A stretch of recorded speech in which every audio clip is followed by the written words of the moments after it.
Deux agents de sécurité qui accompagnent une équipe de LCI jetée par terre, rouée de coups. L'un d'eux a le nez cassé.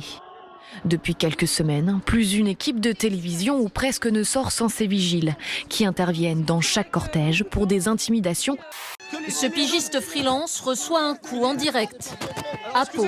Alors qu'on vient de se prendre un coup de pied, excusez-nous, on va faire une pause. À Paris, vers 14h, ces deux reporters de LCI, tout près de l'Arc de Triomphe, sont soudain pris à partie, elles aussi en direct, par ce groupe d'hommes masqués. Ils refusent qu'elles filment et tentent de prendre la caméra. Tout ça est parfaitement insupportable, sont le fait d'une infime minorité de voyous qui ne doivent évidemment pas s'en prendre ni aux journalistes ni aux représentants de l'État et qui doivent être lourdement sanctionnés pour cela, évidemment. Le clivage nationaux-mondialiste s'impose définitivement avec la disparition du PS et l'implosion de LR. Même les insoumis sont traversés par ce clivage. En nous rejoignant, la droite populaire, avec Thierry Mariani et Jean-Paul Garot, entérine ce grand mouvement tellurique qui bouscule les habitudes et les situations politiques. Il y a une extrême droite, effectivement, ou une droite extrême, je ne sais pas comment il faut la qualifier, qui est en train de monter avec pour objectif la rupture de l'Europe actuelle. On ne sait pas très bien dans quelle Europe ils veulent nous mener. D'ailleurs, le discours de Marine Le Pen est effectivement extrêmement flou là-dessus. C'est populiste de tout pays, unissons-nous, comme il y avait trotskistes ou communistes de tout pays, unissons-nous. Je vous rejoins parce que dans la vie politique, on ne doit pas une fidélité éternelle à un parti.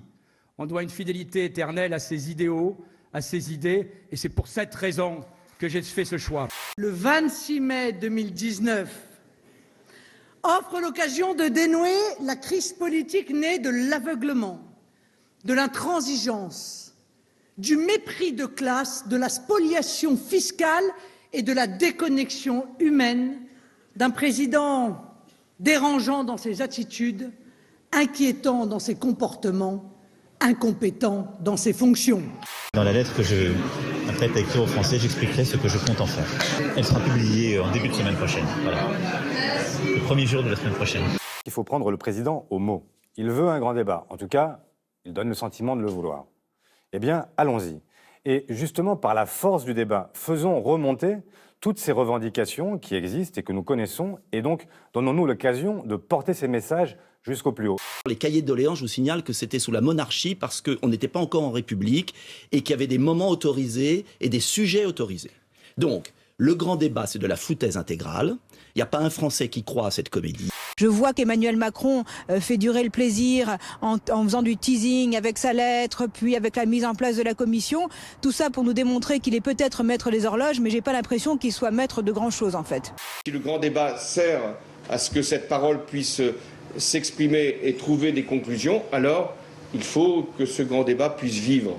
Si, en revanche, ce grand débat n'est fait que pour laisser la parole à ceux qui l'ont déjà, je pense qu'il ne suffira pas. La situation me paraît politiquement et socialement extrêmement grave. Je pense que cette réponse n'est pas à la hauteur des enjeux. Je pense que le gouvernement va s'enfoncer, à s'enliser. C'est peut-être ce qu'il essaie de faire, d'ailleurs, de gagner du temps. Un débat, en principe, permet d'aborder toutes les questions. On a compris que certaines seraient écartées. L'ISF, le CICE, celles qui, au fond, intéressent les Français. Et je crois même qu'il est peut-être instrumentalisé, ce grand débat, à des fins assez politiciennes, parce qu'il va avoir lieu aussi pendant la campagne des européennes. Attends, rien, je n'y crois pas. Je pense que ça se vit comme un grand enterrement. Je pense que ça pourrait peut-être être surtout le grand flop d'Emmanuel Macron.